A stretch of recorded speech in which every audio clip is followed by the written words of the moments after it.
Today I'm going to be sharing art tips by critiquing a few of my viewers' art. So I'm going to look at a few artworks you guys sent me and list some ways to improve it.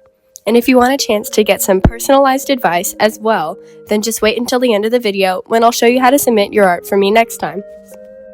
Oh, and by the way, I have a bit of a cold, so if you notice my voice is different, then that's why. Now let's get started.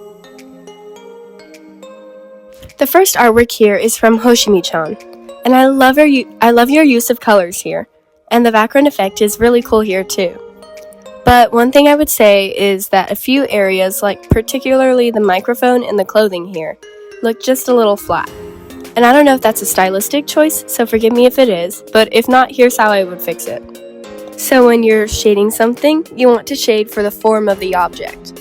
So for the circle part here, make sure your strokes are following the sphere shape.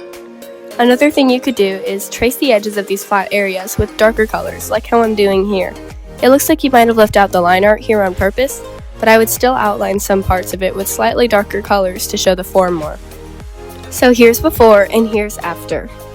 But overall, this is a pretty cool illustration. Next we have this beautiful portrait by 𝚞𝚑𝚑𝚑. Let me start off by saying I absolutely love the character and your art style. Now my tip for this one is, I noticed that the shape of the hair here looks slightly off, so I'm just going to change it to make it look a little more like the shape of the hair. And keep up the good work. Here's before and here's after. So here's another artwork, and this person didn't give me a name that they wanted me to call them, so I'm not going to use their real name that they sent the email with. So if this is your art, feel free to comment on this video that it is. But anyway, I love the character and I love the eyes you've drawn. There are just a couple things I would change. So it looks like her forehead or her head here is a little long, so I'm using the liquify tool to shorten it a bit. Alright, here's before I edited the head and here's after. And one last thing I would do, and this is fairly optional, is adding some extra lighting to make it more interesting.